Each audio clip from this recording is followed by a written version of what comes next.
और छत्तीसगढ़ की विष्णुदेव सरकार ने 22 दिसंबर को अपने मंत्रिमंडल में 9 मंत्रियों को शामिल किया, जिससे मंत्रिमंडल की संख्या 12 हो गई है। और अब सभी की निगाहें विभागों पर टिक गई हैं कि आखिर किस मंत्री को कौन सा विभाग दिया जाएगा, कौन सी जिम्मेदारी दी जाएगी। हालांकि सूबे में मंत्रियों के नाम के साथ साथ विभाग की खबरें भी तेजी से फैल रही हैं, लेकिन असल तस्वीर तभी सामने आएगी जब इन मंत्रियों को इनके मंत्रालय सौंप दिए जाएंगे। अग्नि परीक्षा में आज बात इसी मुद्दे पर कि आखिर विभागों के बंटवारे के लिए बीजेपी कौन सा फॉर्मूला अपनाने जा रही है।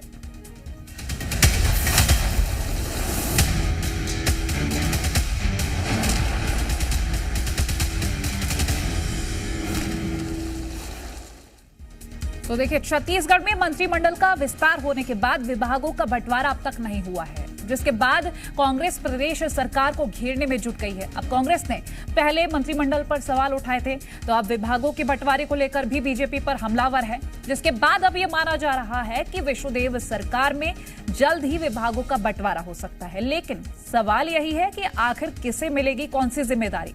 बताएंगे आपको आखिर किस मंत्री को मिल सकता है कौन सा विभाग, लेकिन उससे पहले ये खास रिपोर्ट देखिए।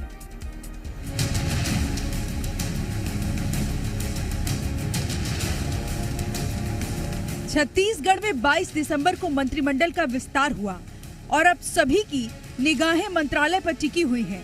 मंत्रियों के साथ साथ हर किसी के जहन में एक ही सवाल है कि आखिर किस मंत्री को कौन सा विभाग मिलेगा या फिर किसे कौन सी जिम्मेदारी सौंपी जाएगी। इस बीच कांग्रेस ने कई तरह के सवाल भी उठाने शुरू कर दिए हैं। कांग्रेस का कहना है कि बंदरबाज के कारण विभागों का बंटवारा नहीं हो पा रहा है। अभी तक मंत्रियों के विभागों का बंटवारा नहीं हो पा रहा है। काफी सारे मंत्री पूरी ताकत लगाए हुए हैं कि उन्हें मलाईदार विभाग मिले, और इसी चक्कर में इनके यहाँ मंत्रियों का बंटवारा नहीं हो रहा। दरअसल भारतीय जनता पार्टी सरकार में सिर्फ और सिर्फ जनता का शोषण करने आई है। जनता की सेवा करने आए होते तो इनको मंत्रियों के विभागों में बंटवारा करने में इतनी देर नहीं लगती। मंत्रियों को विभाग देने में हो रही देरी को भी कांग्रेस ने मुद्दा बना लिया है और इस मुद्दे पर बीजेपी पर तंज कस रही है। तो वहीं दूसरी ओर बीजेपी का कहना है कि आपसी गुटबाजी कांग्रेस में होती है, बीजेपी में नहीं। भैया, आपसी गुटबाजी कांग्रेस में हो सकती है, भारतीय जनता पार्टी में इस तरह की कहीं पे कोई बात नहीं होती है। भारतीय जनता पार्टी एक कार्यकर्ता भाव से काम करता है। हमारे यहाँ जो पद का दायित्व दिया जाता है, तो दायित्व मिला है, बहुत जल्द उसका भी अलग अलग डिपार्टमेंट का घोषणा कर दिया जाए। कांग्रेस पार्टी को अपनी पार्टी की चिंता करना चाहिए कि भारतीय जनता पार्टी में किसे टिकट दिया जाएगा अथवा किसे नहीं दिया जाएगा। ये भारतीय जनता पार्टी का आंतरिक मामला है।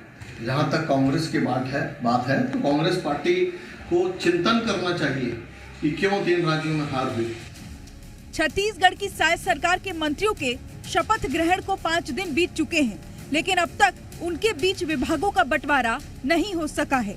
इस तरह किस मंत्री को कौन से विभाग का जिम्मा सौंपा जाएगा, इस पर सस्पेंस बरकरार है।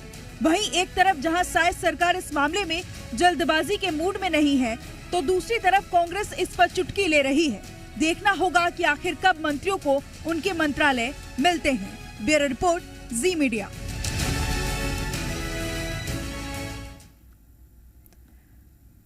तो चलिए पहले आपको ये बता देते हैं कि छत्तीसगढ़ सरकार का कौन सा विभाग किस मंत्री के पास रह सकता है। राजनीतिक जानकारों की माने तो विभागों के बंटवारे को लेकर बीजेपी कोई जल्दबाजी नहीं करना चाहती। लोकसभा चुनाव को देखते हुए सभी समीकरणों को ध्यान में रखते हुए बीजेपी मंत्रालयों का बंटवारा करना चाहती है।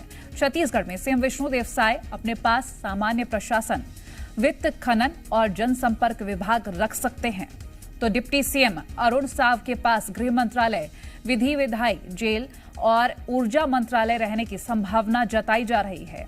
दूसरे डिप्टी सीएम विजय शर्मा को आवास एवं पर्यावरण, धर्मस्व, पर्यटन और संस्कृति मंत्रालय की जिम्मेदारी होने की संभावना है। कैबिनेट मंत्री और बीजेपी के वरिष्ठ विधायक बृजमोहन अग्रवाल को पीडब्ल्यूडी, राजस्व, संसदीय कार्य और आबकारी विभाग दिया जा सकता है। रामविचार नेताम को पंचायत एवं ग्रामीण विकास विभाग, वाणिज्य और उद्योग विभाग मिल सकता है। केदार कश्यप पीएचई, वन और आदिम जाति कल्याण विभाग की जिम्मेदारी निभा सकते हैं। दयाल दास बघेल को खाद्य एवं नागरिक आपूर्ति अल्पसंख्यक कल्याण विभाग दिया जा सकता है। तो ओपी चौधरी उच्च शिक्षा, लोक स्वास्थ्य एवं परिवार कल्याण खेल विभाग मंत्री के रूप में नजर आ सकते हैं। श्याम बिहारी जायसवाल को जल संसाधन, कृषि और पशुपालन विभाग मिल सकता है। तो लखनलाल देवांगन नगरीय प्रशासन, श्रम मंत्रालय के मंत्री बनाए जा सकते हैं। लक्ष्मी रजवाड़े को महिला बाल विकास और समाज कल्याण विभाग की जिम्मेदारी दी जा सकती है। और टंकराम वर्मा स्कूल शिक्षा और ग्राम उद्योग विभाग के मंत्री बन सकते हैं। तो देखिए, ये वो नाम है जिनको ये जिम्मेदारियां दी जा सकती है। जहां साय के मंत्रियों को कुछ इस तरह से ये जिम्मेदारी दी जा सकती है। अब आपको ये भी बता देते हैं कि साय सरकार में किस तरीके से विभागों का बंटवारा किया जा सकता है, क्या हो सकता है विभागों के बंटवारे का फॉर्मूला, ये आपको बता देते हैं। बीजेपी ने सीएम के नाम से लेकर मंत्रियों तक के नाम फाइनल करने में जिस तरह से चौंकाने वाले फैसले लिए हैं, इससे उम्मीद जताई जा रही है कि विभागों के आवंटन में भी कुछ इसी तरह से निर्णय लिया जाएगा। यानी कि सीएम साय वरिष्ठ मंत्रियों को पीछे रखते हुए नए और युवा मंत्रियों को महत्वपूर्ण विभागों की जिम्मेदारी सौंप सकते हैं। यानी गृह, पीडब्ल्यूडी, कृषि, शिक्षा, स्वास्थ्य और नगरीय प्रशासन नए मंत्रियों को, जबकि बाकी मंत्रालय वरिष्ठ मंत्रियों के बीच आवंटित किए जाएंगे। संभावना इस बात की भी है कि वित्त और सामान्य प्रशासन विभाग खुद मुख्यमंत्री अपने पास ही रखेंगे। सत्यप्रकाश जी मीडिया संवाददाता रायपुर से हमारे साथ लाइव जुड़ गए हैं। सत्यप्रकाश, देखिए जो कयास लगाए जा रहे हैं, क्योंकि अगर हम बीजेपी का एक आकलन करें, समीकरण देखें, हर बार चौंकाने वाले फैसले लिए गए हैं और अब अगर हम विभागों को लेकर बात करें, कुछ इसी तरह के कयास लगाए जा रहे हैं। बिल्कुल, देखिए, और ये अब लगभग तय मानकर चला जा रहा है कि विभागों को लेकर जो रायशुमारी होनी थी आखिरी दौर की, वो रायशुमारी हो चुकी है और लगभग हरी झंडी हाईकमान से भी मिल गई है। विशेषाधिकार मुख्यमंत्री का होता है कि वो विभागों का बंटवारा किस तरह से करेंगे, कौन से मंत्री को किस विभाग की जिम्मेदारी देंगे, और ये भी लगभग तय हो चुका है। तो ये मानकर चला जा रहा है कि अगले 24 से 48 घंटे के भीतर विभागों को लेकर खबर आ सकती है, विभागों का बंटवारा मंत्रियों के बीच हो सकता है। ये जरूर है कि जिस तरह से पहली बार के विधायकों को डिप्टी सीएम और मंत्री बनाया गया है, उस तरह से ही चौंकाने वाले फैसले लेते हुए बड़े बड़े विभाग जो हैं वो पहली बार के जो विधायक हैं उन्हें दिए जा सकते हैं। डिप्टी सीएम जो दोनों हैं, उन दोनों में से किसी एक को गृह विभाग मिल सकता है। और अब तक की जो जानकारी छत्तीसगढ़ में भाजपा के सियासी गलियारे में तैर रही है, उसके मुताबिक गृह विभाग का जिम्मा अरुण साव को मिल सकता है। अगर कुछ उलटफेर रहा तो फिर गृह विभाग का जिम्मा विजय शर्मा को भी मिल सकता है। इसके साथ साथ खनन, अब तक ऐसा होता रहा है कि खनन विभाग जो है वो मुख्यमंत्री के ही पास रहा है और इस बार भी कमोबेश यही दिखाई दे रहा है। अगर खनन विभाग मुख्यमंत्री के पास नहीं रहा तो किसी डिप्टी सीएम के पास रहेगा। लेकिन इसके अलावा अगर हम कहें तो जनसंपर्क विभाग या सामान्य प्रशासन विभाग, ये सब मुख्यमंत्री के पास ही रहेंगे। इसके अलावा भी कई सारे ऐसे विभाग जो किसी मंत्री को अलॉट नहीं होंगे, वो सब मुख्यमंत्री के पास रहेंगे। इसके साथ साथ ऊर्जा विभाग, ऐसा माना जा रहा है कि डिप्टी सीएम विजय शर्मा को जा सकता है। तो मंत्रियों में भी शिक्षा विभाग, टंकराम वर्मा जो पहली बार के विधायक हैं, उन्हें स्कूल शिक्षा विभाग का विभाग जो है वो दिया जा सकता है। हायर एजुकेशन विभाग जो है, उच्च शिक्षा विभाग ओपी चौधरी को स्वास्थ्य दिया जा सकता है। टंकराम वर्मा को माफ करिएगा, स्कूल शिक्षा विभाग दिया जा सकता है। ऐसे महिला बाल विकास विभाग जो है ये लगभग तय माना जा रहा है, क्योंकि एक ही महिला मंत्री है लक्ष्मी रजवाड़े, और इसलिए तय माना जा रहा है कि महिला बाल विकास विभाग जो है वो उनके जिम्मे तो जा ही जा रहा है। तो पहली बार के जो विधायक मंत्री बने हैं उन्हें भी, और जो वरिष्ठ है जैसे बृजमोहन अग्रवाल को पीडब्ल्यूडी विभाग मिल सकता है, आबकारी मिल सकता है, इस बात की चर्चा है। रामविचार नेताम को श्रम विभाग मिल सकता है, रामविचार नेताम को ग्रामीण पंचायत विभाग मिल सकता है। इसी तरह केदार कश्यप को वन विभाग मिल सकता है। तो इस तरह की चर्चा है। दयाल दास बघेल को जो है वो खाद्य नागरिक आपूर्ति विभाग मिल सकता है। तो इस तरह की चर्चा है कि नए और पुराने दोनों में ही जो विभाग है उनका बंटवारा इस हिसाब से हो कि सामंजस्य बना रहे। बिल्कुल।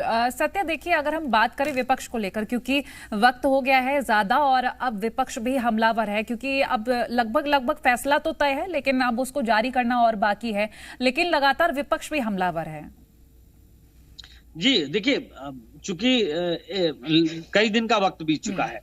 शपथ ग्रहण हुआ 22 दिसंबर को, और 22 दिसंबर को मंत्रियों का 10 मंत्रियों का शपथ हुआ। उससे पहले 13 दिसंबर को मुख्यमंत्री ने शपथ ले लिया था, डिप्टी सीएम शपथ लिए, और 22 दिसंबर के बाद का अगर हम कहें तो 4-5 दिनों का वक्त गुजर चुका है। 4 दिनों का वक्त तो गुजर ही चुका है, और इन 4 दिनों में विभाग नहीं मिले। जबकि छत्तीसगढ़ में ज्यादातर बार ये ट्रेंड रहा है कि विभागों का बंटवारा जिस दिन मंत्रिमंडल शपथ लेता है उस दिन शाम तक या एक आध दिन में हो ही जाता है। तो इसलिए एक तंज कसने का मौका जो है वो विपक्ष को मिल गया है। कांग्रेस पार्टी तंज कस रही है और कह रही है कि भीतर खाने घमासान हैं विभागों को लेकर, इसलिए इस तरह से देरी हो रही है। तो कांग्रेस को बैठे बिठाए एक मौका तो मिल ही गया है, लेकिन भाजपा ये कह रही है कि सोच समझ के तमाम चीजों को बूझकर किसकी कैसी कैपेबिलिटी है, मतलब किसकी कितनी क्षमता है, किसकी कैसी राजनीतिक सूझबूझ है, विभागों को लेकर कैसी सूझबूझ है, इस सब को लेकर जो है वो विभागों का बंटवारा होगा, और ये उनका आंतरिक विषय है। कांग्रेस को इस पर कुछ कहने की जरूरत नहीं है, ऐसा भाजपा कह रही है। तो राजनीति इस पे हो रही है। हाँ, ये जरूर है, कांग्रेस को एक तंज कसने का मौका तो मिला है। बिल्कुल। और देखिए, ऐसे में साफ ये भी नजर आ रहा है कि बीजेपी अपनी ओर से पूरी तैयार है कि जो तंज कसे जा रहे हैं उसके पूरी तरह से जवाब दे दी जाए। सत्या, आपसे हम ये भी जानिए, जो कि देखिए एक समीकरण तय होता नजर आ रहा है, और ऐसे में जो विभागों का बंटवारा होगा, पहले तो नाम भी सोच समझ कर लिए गए हैं क्योंकि लोकसभा चुनाव की भी एक बड़ी तैयारी करनी है, उसी हिसाब से ये समीकरण भी तय किया जा रहा है। देखिए, जब टिकट का बंटवारा हुआ था, मतलब जब टिकट दिए गए थे, तो उस समय 50 से अधिक नए लोगों को टिकट दिए गए थे भाजपा की ओर से, मतलब करीब 52 के आसपास नए प्रत्याशी थे। उस समय ही भाजपा ने संकेत दे दिया था कि नए को मौका इस दफा अगर छत्तीसगढ़ में सरकार भाजपा की आती है तो खूब मिलेगा, और इसलिए कयास लगाए जा रहे हैं कि तब जबकि मंत्रिमंडल का विस्तार हो चुका है, अभी एक मंत्री की जगह है, लेकिन मुख्यमंत्री के साथ साथ 12 लोग शपथ ले चुके हैं। तो ऐसे में विभागों के बंटवारे में भी जो नए हैं, जो पहली बार विधायक बन के आए हैं, जो पहली बार मंत्री बने हैं, उन्हें बड़े विभाग मिलेंगे, इसमें कोई दो राय नहीं है, क्योंकि नए को अधिक से अधिक मौका देना भाजपा चाह रही है। सामने लोकसभा का चुनाव है, एक बड़ा वोट बैंक है, और विधानसभा चुनाव में ऐसा मानकर भाजपा चल रही है कि फर्स्ट टाइम वोटर ने भाजपा के पक्ष में मतदान किया है। ज्यादातर फर्स्ट टाइम वोटर ने, भाजपा ये भी मान के चल रही है कि वह उनके साथ रहे हैं और इस वर्ग को छोड़ना नहीं चाह रही है। दूसरा कि युवाओं को अधिक मौका अगर पार्टी में मिलता है तो कार्यकर्ताओं में, चूंकि कार्यकर्ता ज्यादातर युवा है, उनमें जोश आता है और वो फिर सड़क पे निकल के झंडा उठाकर काम करते हैं। तो लोकसभा का चुनाव सामने है, तो ऐसे में वो कैसे रिचार्ज हो, वो कैसे और बूस्ट हो, पार्टी इस ओर भी ध्यान कहीं ना कहीं दे रही है। चलिए, शुक्रिया सत्यप्रकाश, ये महत्वपूर्ण जानकारी साझा करने के लिए। तो देखिए, सभी नाम तय हैं, लगभग जिम्मेदारियां भी तय हैं। अब वक्त है कि फैसला आ जाए, क्योंकि विपक्ष लगातार हमलावर है। देखना ये होगा कि बीजेपी कब ये परिणाम या फैसला लेती है।